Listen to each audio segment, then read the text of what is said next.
Hello everybody, how y'all doing? Hope you're doing well. I guess this is take two. Trying to do. I started recording another video, and then all of a sudden I got a call in from Mayo, and I'm like, I'm gonna take that just to be on the safe side. So, anywho, yeah, this is take two. So anyway, um, I just wanted to pop up here and share some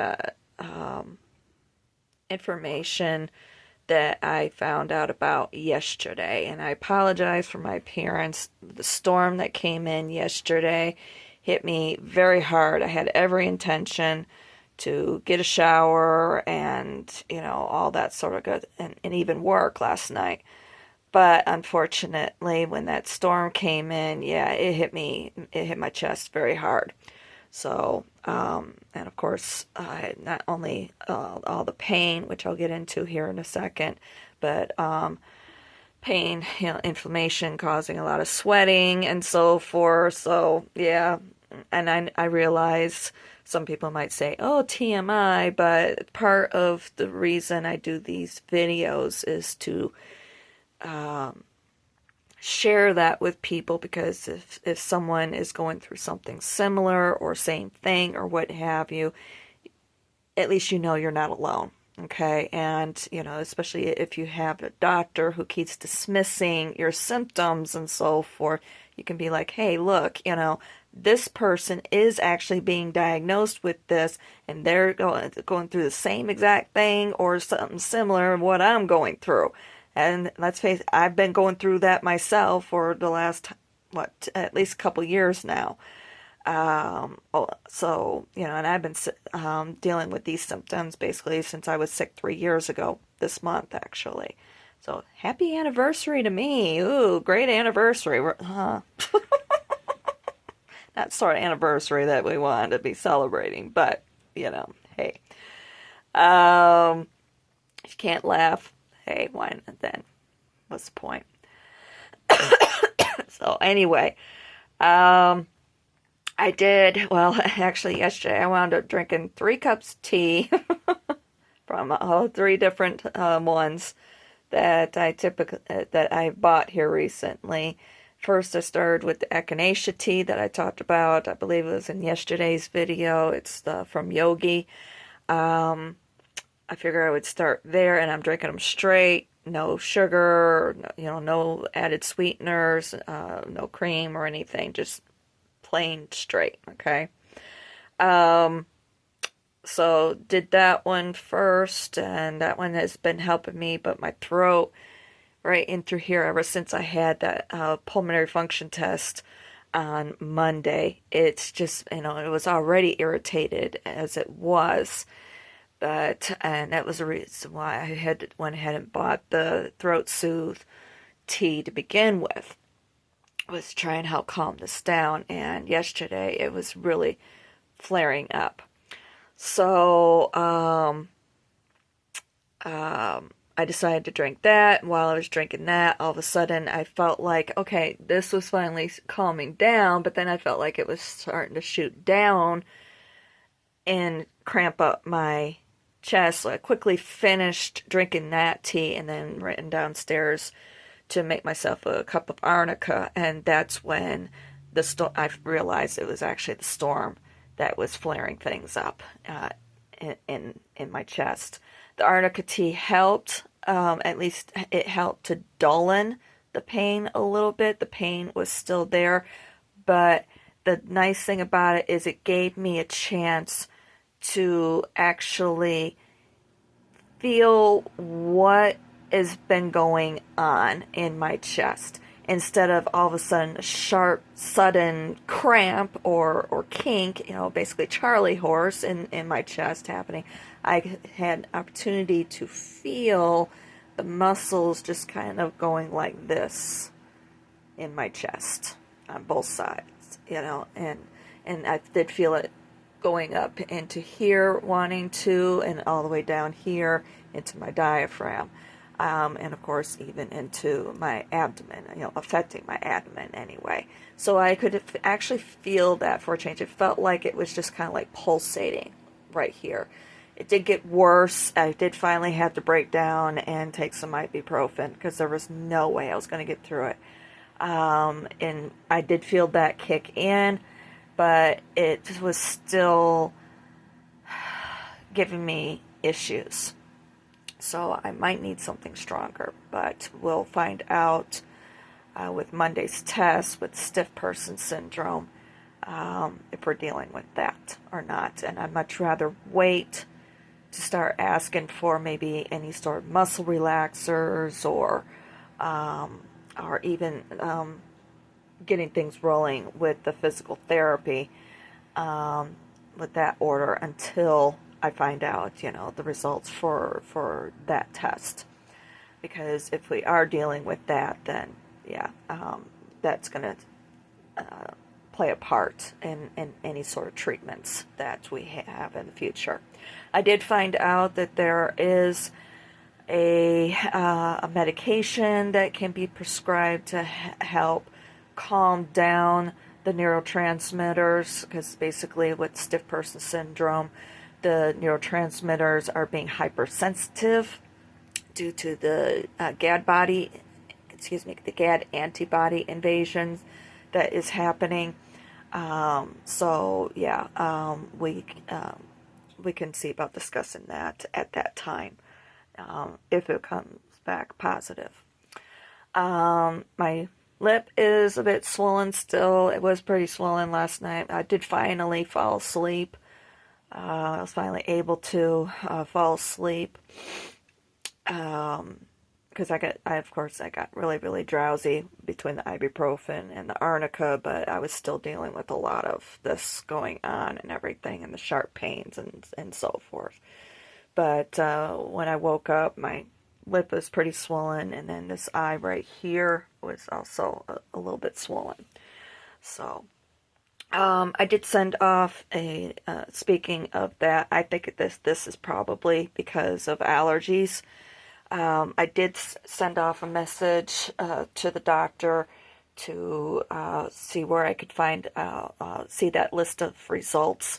And I got a message back this morning letting me know where I can find those. And that was very insightful. It's like, okay, I'm starting to understand some things now with all of that. So that was really, really good to see. As far as other information that I found out about yesterday, the brain, another reason why I was having some issues falling asleep, even though I was very drowsy, is my brain was just churning with ideas. So I was doing quite a bit of research yesterday, particularly around the GAD antibodies, and wondering, basically, well, first, wondering, okay, what are they?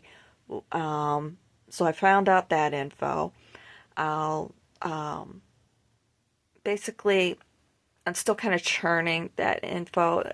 Basically, they're proteins. They break it down, proteins, ultimately. That and MSGs that are vital for your body. So, of course, I was also looking up how you might be able to replace those and this and that. And basically, it's proteins. Eat meat. Amino acids. Basically, that's what it boils down to. That they're amino acids that are breaking down in the body. But it got me to wondering if there's been any research in connection with that with long COVID. And I found out, yes, that there has been. And come to find out, not only has there been research, well, the reason why I was wondering it with the connection is, okay, this is a very new disease, particularly, of course, not just for us with our knowledge of it, but also for our bodies. So it made me wonder how our bodies are possibly fighting this. especially if there's so many people who are dealing with long COVID symptoms. Um, and like I was discussing with yesterday's video with the antibody test, if you still can wind up popping up negative, even though you know you had COVID in the past, it just kind of made me wonder if maybe the body is producing these GAD antibodies as a like a last defense or something to try and combat this virus that it can't figure out how to combat because it's not a normal type of virus. See what I'm trying to say here? How my brain was trying to think. So I'm just I kind of wondered about that. I don't know per se if there actually has been any of that sort of research done, but through posing kind of that question out there, the answer I got back was very interesting. Come to find out that there are long COVID sufferers who are testing positive for the GAD antibodies and are being diagnosed with those various ailments. There's like 4 different ailments. If your body starts producing those GAD antibodies, there's depending on which GADs that the body is starting to produce, there's 4 different ailments that can be a result. The one I can't pronounce, you'll have to look it up yourself. I didn't even look at it. I think it has something to do with musculoskeletal. I'm not entirely too sure. Look it up, okay? Another one was epilepsy. Of course, another one was, of course, type 1 diabetes. And then, of course, stiff person syndrome. So that told me I'm on the right track with what I'm looking at. So even if I don't test positive for the stiff person syndrome, it would be a good idea to maybe test for the other 2 just to see, And in some ways, it also made sense with watching Celine Dion's documentary where she basically had an epileptic episode during that documentary. It's like, okay, this is all making a lot of sense to me with what I'm going through. I'm not saying that this is what I am going through. I'm not trying to do a self-diagnostic or anything like that. I want to make sure that everybody is aware of that. It's just making a lot of sense to me now, especially with what I've been going through. So I may be on the right track or I may not be. We'll have to see. It could strictly be a musculoskeletal issue, just like, like when you break a bone and you have active weather in the area and you get that arthritis going, it could just be a similar situation, or like if you have pulled muscle, like maybe a car accident and you're continually having issues in that area, because of that pulled muscle that happened during the accident or what have you. Something else just popped in my head. Anyway, actually it's not even related to what I'm going through, just something with a friend of mine. But anyway, so anyway, like I was saying, it could just very easily be that sort of a situation because, when I had that bug 3 years ago, I mean, I was doing some severe coughing. And then when I had a few years before that, what I'm assuming was COVID at that time, that was 2019, I mean, I was doing some very severe coughing at that time. So muscles could have been weak at that point, and then they got weakened even that much further when I had that bug 3 years ago. Then I was trying to get back into doing my exercise program, my exercise I usually do My yoga. I was also trying to do some push-ups during that time and so forth. It was also at the same time I was having issues with this elbow. Even had X-ray done on it. It came back fine and so forth. I still have issues with that elbow, especially when I try and use it too much, especially with doing something like push-ups, or even like some of my yoga stretches. It can inflame it. But anyway, so yeah, it could just very easily be that it's strictly musculoskeletal. And then, of course, with all the coughing that I've continued to do, all the congestion, this and that, so on and so forth,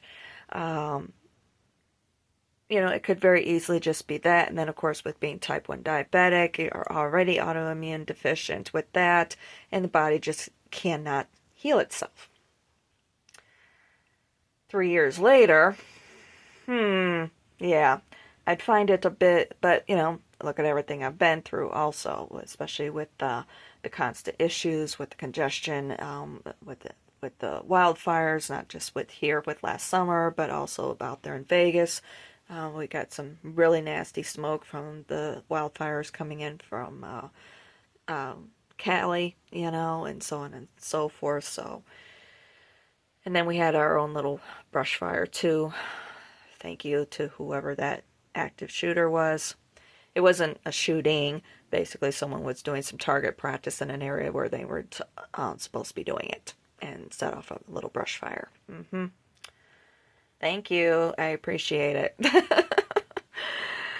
So, but, it could just very easily be a combination of that going on with me. I don't know. But it's very interesting that I just keep getting worse. I'm not getting any better, even with all the rest that I'm doing, eating right, this, that, and every other thing. I'm not getting any better. I'm getting worse. And even the doctor that I talked to, my primary that I talked to the other day, said the same thing, that you're getting worse. And I'm like, exactly. So that's why we need to get to the bottom of all of this. So it's like, okay. But, yeah.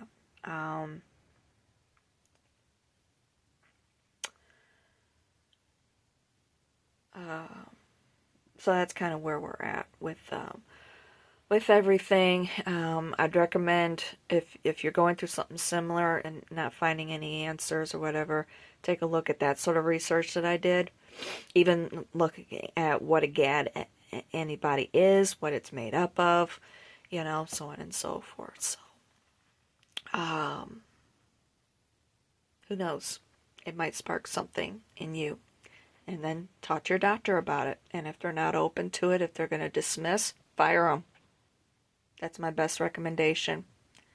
Especially if it's somebody who's not open to the idea of long COVID, because unfortunately long COVID is not very widely accepted within the medical community still yet, 5 years later.